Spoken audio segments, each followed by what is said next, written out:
দেশে তখন বিদ্রোহ চলছে। মুসলিমদের দেশদ্রোহী ও সন্ত্রাসবাদী সন্দেহে বিনা কারণে ডিটেনশন ক্যাম্পে তুলে নিয়ে যাচ্ছে। এর মধ্যে গুপ্ত জেলে এমন এক রহস্যময় কয়েদিকে আনা হয়, যার আগমনে সেখানকার অফিসাররা রহস্যময়ভাবে মরতে শুরু করে। কিন্তু কেন? কে এই কয়েদি? আর দেশের অবস্থা এমন কি করে হলো? আজকের গল্প ভৌতিক হওয়া সত্ত্বেও অনেকটাই সেন্সিটিভ ও রহস্যময়, তাই মনোযোগ সহকারে শেষ অবধি না দেখলে অনেক কিছু মিস করে যাবে। তো বলছিলাম নেটফ্লিক্স মিনি সিরিজ ঘোলের কথা।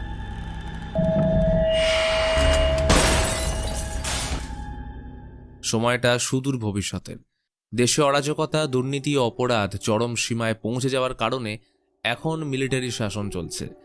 যদি কেউ বিরুদ্ধে যায় বা অ্যান্টি ন্যাশনাল মুভমেন্ট শুরু করে, তাহলে তাদের বন্দি বানিয়ে সিক্রেট ডিটেনশন ক্যাম্পে পাঠিয়ে দেওয়া হয়। তবে বেশিরভাগ ক্ষেত্রে পরে তাদের খুঁজে পাওয়া যায় না। ফলে দেশে বিদ্রোহ দেখা দিয়েছে, তার উপর বহু আতঙ্কবাদী আক্রমণও বেড়েছে। ফলে এইসব ঘটনা রুখতে ন্যাশনাল প্রোটেকশন স্কোয়াড এনপিএস গঠন করা হয়েছে। এনপিএস এর একটা টিম সন্ত্রাস দলের মাস্টার মাইন্ড আলী সাইদের ডেরা দ্য অর্কিড স্টারে তাকে জীবিত ধরতে লুকিয়ে প্রবেশ করেছে। বিগত 10 বছর ধরে এই আলী সাইদকে এনপিএস পাগলের মতো খুঁজছে। সেখানে প্রবেশ করতেই একটা অদ্ভুত লোককে তাদের দিকে এগিয়ে আসতে দেখে, যার গোটা শরীর ক্ষতবিক্ষত, বিশেষ করে পেট। লোকটাকে থামতে বললে দাঁড়ায় না, কেমন এক ঘোরের মধ্যে বলে যাচ্ছে, ওখানে সবাই মারা গেছে, কেউ বেঁচে নেই। এনপিএস তাকে উপেক্ষা করে ভিতরে ঢুকতেই দেখে আলী একা চেয়ারে বসে এবং তার আশেপাশে পড়ে রয়েছে একাধিক লাশ। এ এক ভয়ানক নারকীয় দৃশ্য। ক্যাপ্টেন আলী বেঁচে আছে কিনা চেক করতে গেলে আচমকা আলী ওর মাথা টেনে ফিসফিসিয়ে কানে কানে কিছু একটা বললে মন্ত্রমুগ্ধ হয়ে শুনতে থাকে। আর ঘটনা এখান থেকে ফিরে যায় 1 মাস আগে। শাহনওয়াজ রহিম ও তার মেয়ে নিদা রহিম গাড়িতে যাচ্ছে। দেশের সরকার, এনপিএস এদের উপর থেকে রহিমের আস্থা উঠে গেছে, কারণ এরা তাদের নিয়মবিধি, বই এবং যে কোনো প্রতিবাদী বা সত্তার বিরোধী শিক্ষার বিষয়বস্তু জ্বালিয়ে ফেলছে। প্রথমে ইউনিভার্সিটি, তারপর স্কুল বন্ধ করা হলো। এনপিএস বিনা দোষে, শুধুমাত্র সন্দেহের অবকাশে সাধারণ মানুষদের ডিটেনশন ক্যাম্পে তুলে নিয়ে যাচ্ছে, বিশেষ করে মুসলিমদের। বলে নাকি তাদের মানসিক চিন্তাধারা পরিবর্তন করিয়ে ফেরত আনা হবে। কিন্তু ফিরছে কজন? রহিম অবিচার সহ্য করতে কোনোদিনও শেখেনি, তাই এই রাষ্ট্রদ্রোহী সাহিত্যর বই তার প্রধান অস্ত্র। কিন্তু অপরদিকে নিদা মনে করে যা কিছু হচ্ছে সব দেশের ভালোর জন্য। মুসলিমদের ধর্মের প্রতি আনুগত্যকে ঢাল বানিয়ে আলীর মতো বহু সন্ত্রাসবাদী তাদের মনে অসুস্থ চিন্তাধারা বাড়িয়ে তুলছে, তাই সে নিজেকে দেশের সেবায় নিয়োগ করেছে। আসলে নিদা এনপিএস এর অ্যাডভান্স ইন্টারোগেশন একাডেমির একদম দক্ষ ট্রেনি। গাড়ি থামলো চেকপোস্টে। একাডেমিতে ঢোকার আগে চেকিং হবে, কিন্তু বাবার ব্যাগে করে অ্যান্টি ন্যাশনাল বই ও লেকচার নোট এনেছে শুনে নিদা অপ্রস্তুত হয়ে পড়ে। গার্ড রহিমের নাম দেখে গাড়ি তল্লাশি করতে চাইলে রাজি না হলে রহিমকে ঘাড় ধরে টেনে বের করা হয়। তবে নিদা পরিস্থিতি সামলে নিজের পরিচয় দিলে গার্ড ক্ষমা চেয়ে তাদের যাওয়ার অনুমতি দেয়। বাবার সাথে মেয়ের এই অন্তর্দ্বন্দ্ব বড়ই কঠিন। বাবার আদর্শ, মতবিরোধ তাকে বারবার মনে করিয়ে দেয় এনপিএস হেড কর্নেল সুনীল ডাকুনার কথা। সন্ত্রাসবাদী দেশের বাইরে নয়, ভিতরেই আছে। তাদের ধর্মের আড়ালে ব্রেন ওয়াশ করা হচ্ছে। কিন্তু নিদা কি করবে? যতই হোক উনি তো বাবা। কিন্তু দেশপ্রেম ও দেশের সুরক্ষার কথা চিন্তা করে বুকে পাথর রেখে নিদা বাবাকে এনপিএস এর হাতে ধরিয়ে দেয়। মিনিস্ট্রি অব ন্যাশনাল প্রোটেকশনের কাছে এটা ছিল এক বিশেষ নজির। রহিমের বয়ান নেওয়া হলে প্রথম বক্তব্য ছিল, সে তো কোনো দোষ করেনি, না যুক্ত রয়েছে কোনো সন্ত্রাসী হামলার সাথে, তাই নিজের দোষের ব্যাপারে জানা তার সাংবিধানিক অধিকার। এদিকে নিদাকে আশ্বস্ত দেওয়া হয় ওর বাবাকে কাউন্সেলিং করে সঠিক পথে এনে ছেড়ে দেওয়া হবে। সেই মতো বন্ডে সাইন করে ইন্টারোগেশন রুমে প্রবেশ করলে রহিমের ভুল ভেঙে যায় যখন জানতে পারে নিজের মেয়েই তাকে বিনা দোষে ধরিয়ে দিয়েছে। রহিমকে কলার ধরে নিয়ে যাওয়ার সময় মেয়ের দিকে অপলক দৃষ্টিতে তাকিয়েছিল। যে মানুষটা নিজের কোলে তাকে মানুষ করেছে, তার কাছে এখন বাবা স্নেহের স্পর্শ ঘৃণার সমান। ঘটনা ফিরে আসে বর্তমানে। কর্নেল সুনীলের অধীনে রহিম খুব দ্রুত রিকভারি করছে। তবে কিছু নতুন তথ্য ওনার থেকে জানা গেছে যা রাষ্ট্রীয় সুরক্ষার জন্য খুবই গুরুত্বপূর্ণ। নিদা এনপিএস এর টপ লিস্টেড দক্ষ ট্রেনি হওয়ার কারণে কর্নেল নিদাকে ট্রেনিং চলাকালীন অ্যাজ এ ইন্টারোগেটিং হেল্পার হিসেবে অ্যাডভান্স ইন্টারোগেশন সেন্টার মেঘদূত 31 ডেকে পাঠিয়েছে। কিন্তু সুনীলের আন্ডারে থাকা ইন্টারোগেটিং অফিসার লক্ষ্মী এই বিষয়ে প্রশ্ন তোলে, কারণ সে একজন সন্ত্রাসবাদীর মেয়ে, তাই ওর রক্তেও দেশদ্রোহিতা রয়েছে। কিন্তু কর্নেল নিদার লয়ালিটির উপর সম্পূর্ণ বিশ্বাস করে, সাথে তার পাস্ট একাডেমির সব রিপোর্ট ক্লিয়ার। তবে নিদা সেন্টারে আসলে লক্ষ্মীর প্রথম কটূক্তি ছিল, তোমার ইন্টারোগেশনের মাঝে ধর্ম বাঁধা হয়ে দাঁড়াবে না তো, কারণ সন্ত্রাসবাদীদের মধ্যে বেশিরভাগই মুসলিম। কিন্তু নিদার উত্তর ছিল, ম্যাডাম, ইসলাম বাচ্চা ও মহিলাদের হত্যা করা শেখায় না। এখানে যারা বন্দী আছে তাদের পরিচয় সন্ত্রাসবাদী। এরপর নিদাকে সেন্টার ঘুরিয়ে দেখানো হয়। এই সেন্টার সম্পূর্ণ আন্ডারগ্রাউন্ড সিটিতে নিউক্লিয়ার আক্রমণ থেকে বাঁচার জন্য তৈরি করা হয়েছিল। কোনো সরকারি পেপারে এই সেন্টারের উল্লেখ নেই, তাই নিরাপত্তার ইস্যু অনেকটাই সেফ। সেন্টারে 5 জন কয়েদি এবং নিদাকে নিয়ে 12 জন এনপিএস সোলজার। সেন্টারের প্রতিটা জানলা ব্লক করা, যাতে বাইরে থেকে কেউ দেখতে না পায় আর ভিতর থেকে কেউ বাইরের সময়ের আন্দাজ করতে না পারে। প্রিজনে ঢোকার মাত্র একটাই ম্যানুয়াল দরজা রয়েছে। নিদা সেখানে আহমেদ নামের একজন কয়েদিকে প্রায় মৃতপ্রায় অবস্থায় আলাদা সেলে আটকে রাখতে দেখে। নিয়ম রয়েছে, যতক্ষণ পর্যন্ত কয়েদি বয়ান দেবে না বা নিজের দোষ স্বীকার করবে না, ততক্ষণ এদের আলাদা ট্রিটমেন্ট চলে। এরপর মেন ইন্টারোগেশন রুমে আসলে সেখানকার অবস্থা দেখে নিদার মনের প্রশ্ন জাগে, এখানে আদৌ কয়েদিকে রিকভারি করতে আনা হয় তো? সবশেষে নিদা কর্নেল সুনীলের সাথে দেখা করলে জানতে পারে তাকে ডাকা হয়েছে ইউনাইটেড পিপলস নামক সন্ত্রাস দলের লিডার আলী সাইদের ইন্টারোগেশনের জন্য, যাকে আজ সেন্টারে আনা হচ্ছে। এখানে 5 জন বন্দী তারই দলের লোক। তখন পুরো সেন্টার আলীকে স্পেশাল ট্রিটমেন্ট দেওয়ার জন্য প্রস্তুতি নিচ্ছে। নিদা রেকর্ড ফাইলে বিগত 30 বছরে আলীর বর্বরতার ভিডিওগুলো একে একে প্লে করছে। এর মধ্যেই সাইরেন বেজে ওঠে। কয়েদিদের মধ্যে এক অদ্ভুত ভয় কাজ করছে। সবার মনে একটাই প্রশ্ন, যে আলীকে ধরা প্রায় অসম্ভব, তাকে এরা ধরল কি করে? মোস্ট ওয়ান্টেড সন্ত্রাসবাদী শেষে কিনা এই মেঘদূতে আত্মসমর্পণ করল। ঘোর বৃষ্টির মধ্যে সবাই বাইরে দাঁড়িয়ে, কুকুরগুলো চিৎকার করছে। গার্ড দরজা খুলতে নেমে আসলো ক্রূর কিন্তু বরফের মতো শান্ত আলী। চোখ দুটো কেমন যেন জলজল করছে। সবথেকে অদ্ভুত বিষয়, তাকে দেখা মাত্রই কুকুরগুলো ভয়ে চুপ করে যায়। সেন্টারে আগে আলীর থেকে বড় সন্ত্রাসবাদী কোনোদিনও আসেনি, কিন্তু যাই প্রশ্ন করা হোক না কেন, আলীর মুখে কোনো উত্তর নেই। অবশেষে ইন্টারোগেশন রুমে এনে চলল অত্যাচার। লক্ষ্মী নিদার পরীক্ষা নেওয়ার জন্য তাকে এগিয়ে দেয়। নিদা ওর নাম চিচিয়ে জিজ্ঞেস করে সামনে এগোতেই আলী ডেকে উঠল, নিদু। এটা শুনতে নিদা চমকে ওঠে। এই নামে একমাত্র ওর আব্বু ডাকত, কিন্তু আলী সেটা জানল কি করে? এরই মধ্যে কর্নেল জানিয়ে দিল উপর মহল থেকে 24 ঘন্টার সময় দিয়েছে আলীর বয়ান নেওয়ার জন্য, তাই যা করা দ্রুত করতে হবে। শাস্তি স্বরূপ তাকে বক্সে আটকে রাখা হলো এবং রুমের টেম্পারেচার 45 ডিগ্রি করে উচ্চস্বরে মিউজিক চালিয়ে দেওয়া হলো, এবং এর মাঝে 4 ঘন্টা দেওয়া হয় বাকিদের বিশ্রাম নেওয়ার জন্য। কিন্তু সেই রাতে পুরো সেন্টারে এক অদ্ভুত ব্যাপার ঘটল।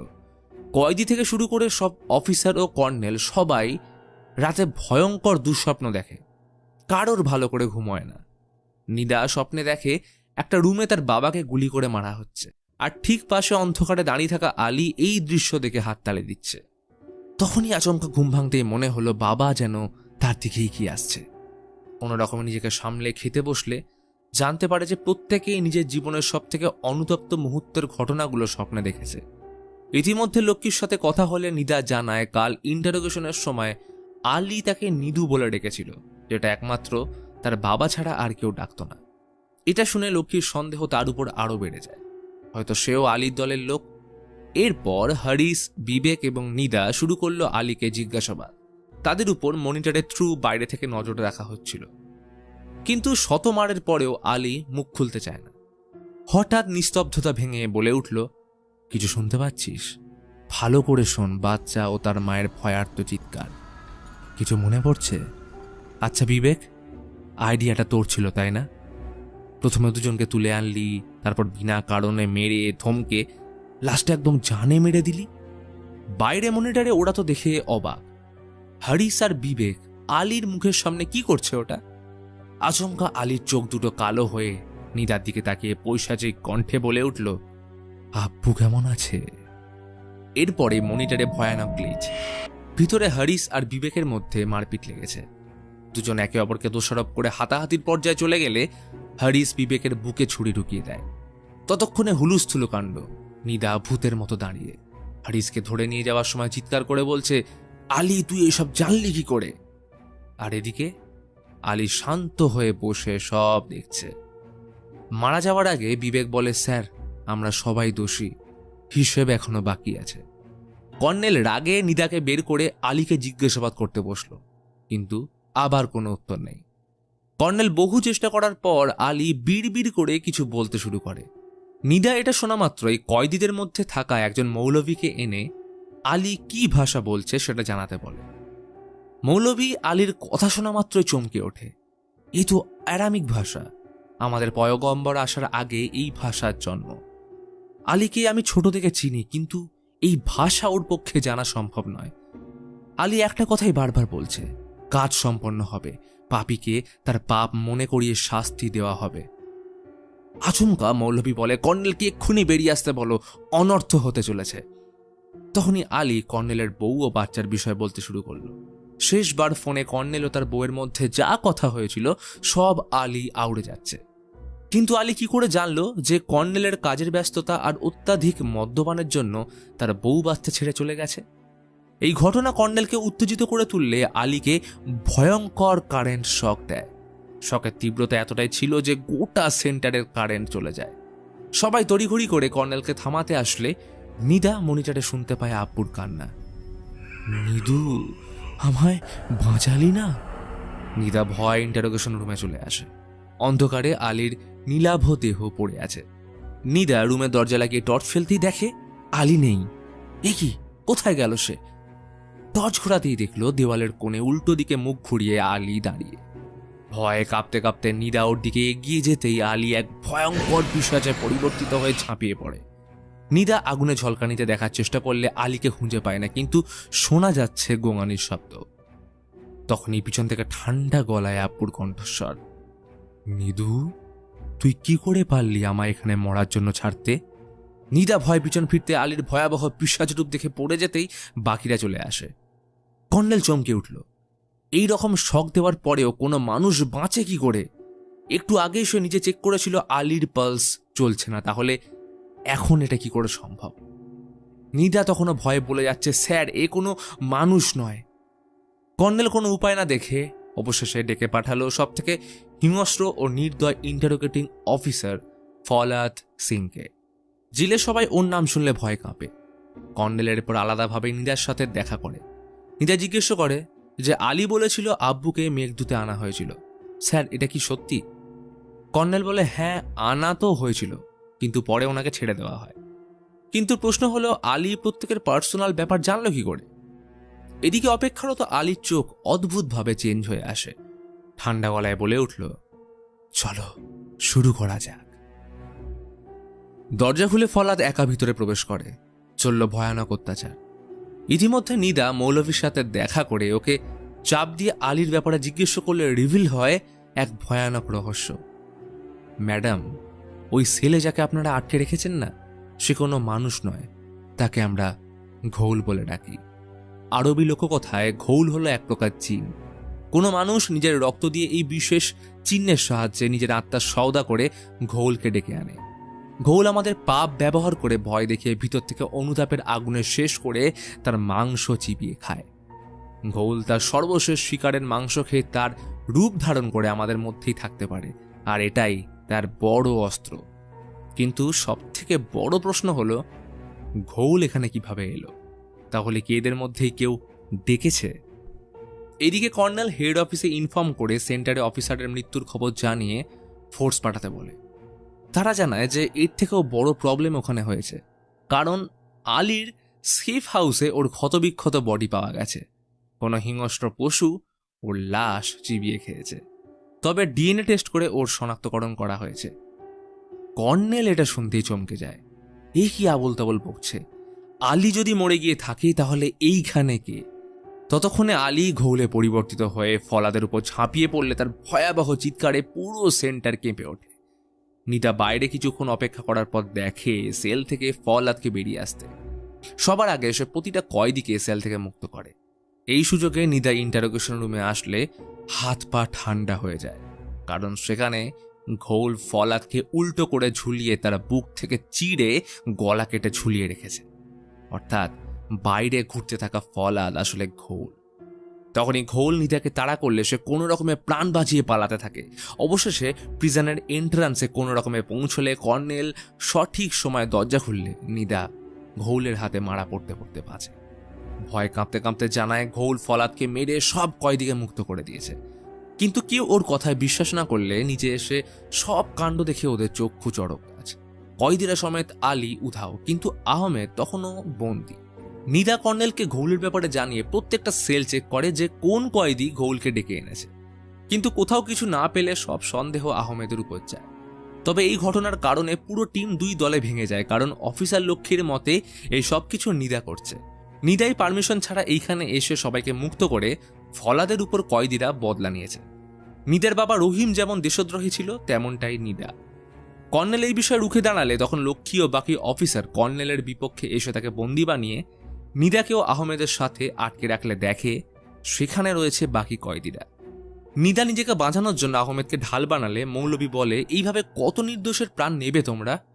আহমেদ আমাদের দলের লোক নয়, ও চা দিতে আসতো, কিন্তু এনপিএস তাকে সন্দেহের আওতায় এনে কোনো প্রমাণ ছাড়া গ্রেপ্তার করলো। বেচারাকে এখানে এসে জিজ্ঞাসাবাদ করার পর কিছু জানতে না পারলে হরিস ও বিবেক ও চোখের সামনে বউ আর বাচ্চাকে গুলি করে মেরে ফেলে। তারপর থেকেই বেচারা কথা বলতে পারে না। দোষ করল কে আর সাজা পাচ্ছে কে? এখানে মিথ্যে দেশপ্রেমের নামে নির্দোষ মানুষের উপর যে কত অকথ্য অত্যাচার চলছে শুধুমাত্র মুসলিম হওয়ার কারণে, সে সত্যিটা কজন জানে? তখনই নিদার নজর পড়ে দেওয়ালের গুলির চিহ্নর দিকে। এই রুমটাই তো সে সেদিন স্বপ্নে দেখেছিল। অর্থাৎ এটাই সেই জায়গা যেখানে কয়েদিদের মারার জন্য নিয়ে আসা হয়। আসলে সন্দেহের আওতায় রিকভারি করার নামে ধরে আনা হয় নির্দোষ মানুষগুলোকে, কিন্তু তাদের থেকে কিছু জানতে না পারলে এইখানেই মেরে ফেলা হতো। অর্থাৎ এনপিএস ও সরকার এতদিন দেশপ্রেম ও সন্ত্রাসের মোড়কে নির্দোষ মুসলিমদের সাথে সবার অজান্তে এই সব করে চলেছে। নিদার বাবা রহিম কোনোদিনই দেশদ্রোহী ছিলেন না, বরং তিনি অনাচারের বিরুদ্ধেই লড়ছিলেন। আর সেই মানুষটাকে নিদা নিজের হাতে এনপিএস এর হাতে তুলে দিয়েছিল রিকভারি করার নামে, কিন্তু এরা তাকে মেরে ফেলেছে। অর্থাৎ দোষী রহিম নয়, বরং নিদা নিজেই। ততক্ষণে অফিসাররা রুমে ঢুকতে গেলে কয়েদিরা দরজা ব্লক করে দেয়, আর অন্যদিকে অফিসাররা একটা কয়েদির আধ খাওয়া লাশ খুঁজে পায় যাকে ঠিক চেনা যাচ্ছে না। এই খবর ওয়াকিটকিতে শোনার পর নিদা সহ বাকিরা ভয়ে আটকে ওঠে, কেননা এই মুহূর্তে রুমে ওদের মধ্যেই কেউ একজন ঘোল। ব্যাস, শুরু হয় একে অপরকে সন্দেহ। এদিকে ঘটনাস্থলে লাশের পাশে একটা চোখ বন্ধনী পাওয়া যায়, আর যেটা ছিল ওই মৌলভীর। তখনই ঘোলরূপী মৌলভী ওদের উপর ঝাঁপিয়ে পড়ে এবং একে একে মাংস ছিঁড়ে খেতে শুরু করে। এই সুযোগে নিদা আহমেদকে নিয়ে চিমনি দিয়ে পালিয়ে যাওয়ার চেষ্টা করলে ঘোল নিদার পায়ের কিছুটা মাংস খুবলে নেয়। কিন্তু এইখান থেকে শুরু হয় সব থেকে বড় রহস্য, কারণ চিমনির ওপারে কর্নেলের রুমে গা ঢাকা দিয়ে আহমেদের সাথে নিদা থাকলেও অফিসারদের সামনে কয়েদি রুমে বসেছিল আরেকজন আহত নিদা। সে বলে ঘোলের অ্যাটাক হওয়ার পর আহমেদ চিমনি দিয়ে পালিয়েছে, কিন্তু প্রশ্ন হলো এখানে নিদাকে আর ঘোলকে। লক্ষ্মী এতে প্রচণ্ড চটে যায়, কারণ ঘোলের কথা এসে বিশ্বাস করে না। লক্ষ্মী ওর গলায় ছুরি ঠেকিয়ে আলীর ব্যাপারে জিজ্ঞেস করলে নিদা ওর কানে কানে ব্যাপারটা বলতে চাইলে লক্ষ্মী মাথাটা নামাতেই নিদা ওর কান ছিঁড়ে উপড়ে দেয়। চেঁচিয়ে বলে ওঠে, আমি নিজের বাবাকে দেশদ্রোহী ভেবে তোদের হাতে ধরিয়ে দিলাম, আর আমায় এখন তোর মতো নোংরা কিটের কাছে দেশপ্রেম জাহির করতে হবে? সব ছেড়ে আমার পিছনেই কেন পড়ে আছিস? তখনই লক্ষ্মী রিভিল করে, যেদিন আলী সাইদ দ্য অর্কিড স্টারে প্রথম ধরা পড়ে সেদিন ও ক্যাপ্টেনকে জিজ্ঞেস করেছিল নিদা কোথায়।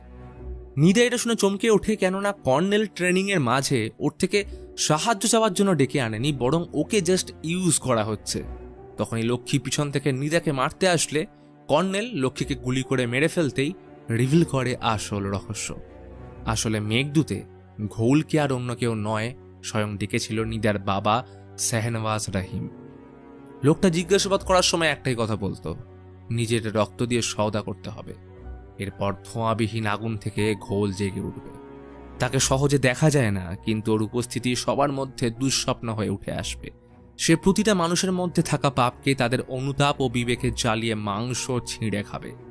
সেই সময় কর্নেল ওনার কথা শুনে হাসির ছলে উড়িয়ে দেয়, কিন্তু যেদিন আলী সাইদ তোমার নাম করলো সেদিন থেকে সবকিছু পাল্টে যায়। সব জানার পর নিদা নিজের ভুল বুঝতে পারে। দেশপ্রেমের নামে দেশে কি চলছে সেটাও জলের মতো এখন পরিষ্কার। তবে রিইনফোর্স আসার আগে আহমেদকে না খুঁজে সে যাবে না। নিদা কর্নেলকে নিয়ে গোটা সেন্টারে সার্চ করে কর্নেলের রুমে আসলে দেখে বাকি অফিসার এবং আহমেদ সেখানেই লুকিয়ে রয়েছে। ইতিমধ্যে জানতে পারে তাদের মধ্যে একজন অফিসার ঘোলের হাতে মারাও পড়েছে। আসলে কর্নেলের রুমে একজন অফিসার সার্চ করতে আসলে আহমেদের পাশে বসে থাকা নিদারূপী ঘোল তাকে মেরে ফেলে। নিদা আহমেদকে কর্নেলের রুমে রাখা টেপ রেকর্ডার থেকে বাবার রেকর্ড বয়ান প্লে করতে বলে, যেখানে রহিম বলছিল, তোমরা সব জেনেও যে পাপ কাজ করছো সেই পাপের আগুনে তোমাদের শেষ করতে ঘোল আসবে। আর সেদিন এই ঘটনার সাক্ষী থাকবে আমার নিদু। সে জানবে ওর বাবা আসলে নির্দোষ ছিল। এরপর শোনা যায় কর্নেল বলছে, এই লোকটা সন্ত্রাসবাদী নয়, তবু একে ছাড়া যাবে না, যা একে নিয়ে গিয়ে মেরে ফেল। সমস্ত বিষয়টা জানার পর নিদার চক্ষু চড়ক গাছ। নিদা বাবাকে শেষবারের মতন স্মরণ করে বলল, আমি জানি আমাদের মধ্যে এইখানে একজন ঘোল। আব্বু তোমায় পাঠিয়েছেন আমার চোখ খুলে দেওয়ার জন্য, আর আব্বু তুমি সেটা পেরেছ, তাই এখন আমার সময় এসছে তোমায় সাহায্য করার। এই বলে রুমের লাইটগুলো গুলি করে ভেঙে ফেলতেই ঘোল ওদের উপর ঝাঁপিয়ে পড়ল। রুম থেকে আসছে ভয়ঙ্কর চিৎকার, যেন এটাই জাহান্নাম। নিদা কাজ লক্ষ্য করে গুলি করতেই দেখলো বাইরে এখন দিন, পালাতে সুবিধা হবে। তাই আহমেদকে নিয়ে দ্রুত বেরিয়ে আসতেই কর্নেলের উপর ঝাঁপিয়ে পড়ে ঘোল, সাথে সাথে একটা বিস্ফোরণ। নিদা বৃষ্টির মধ্যে বাইরে আসলে দেখে পুরো সেন্টার এনপিএস এর টিম ঘিরে ফেলেছে। সবাই ওদের দিকে বন্দুক তাক করে দাঁড়িয়ে। নিদা চিৎকার করে বলল, কেউ বেঁচে নেই, সবাই মারা গেছে। কিন্তু কথাটা শেষ করতে পিছন থেকে এগিয়ে আসে কর্নেল। কর্নেল বোঝানোর চেষ্টা করে যে বিস্ফোরণ হওয়ার সাথে ঘোল মারা গেছে, আর সে যেহেতু ডেস্কের পিছনে ছিল তাই সে বেঁচে গেছে। নিদা এতক্ষণে চোখ বন্ধ করল। দেখতে পাচ্ছে আব্বু তার প্রিয় চেয়ারে বসে বই পড়ছে। যে মানুষটাকে নিদা ওই দিন স্পর্শ করতে দেয়নি আজ তাকে ধরে বলল, আব্বু আমি পেরেছি। তখনই নিদা বলে উঠল, কর্নেল, ঘোল যদি রাক্ষস হয় তাহলে এটাও মনে রেখো তুমি ওর থেকে কম কিছু নও। এবং এর সাথেই নিদা পয়েন্ট ব্ল্যাঙ্ক রেঞ্জ থেকে কর্নেলকে গুলি করে নিজেকে আত্মসমর্পণ করে। তার শেষ বক্তব্য ছিল, আহমেদ নির্দোষ, ওর যেন কিছু না হয়।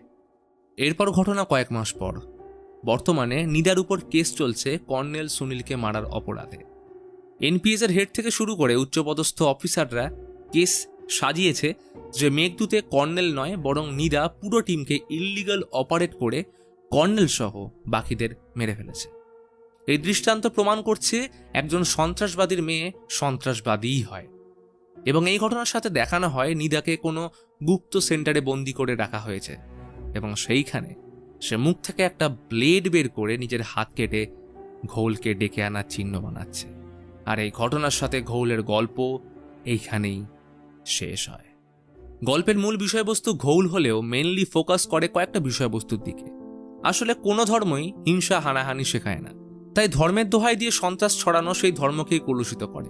এই গল্প আমাদের আরও শিখিয়ে যায় যে কোনো ধর্মকে নিয়ে এক্সট্রিমিস্ট পর্যায়ে পৌঁছানো ভালো নয়। এতে মানসিক বিকাশ ও পরিবেশকে দেখার পয়েন্ট অফ ভিউ নষ্ট হয়। তাই সবার আগে একজন ভালো মানুষ হও।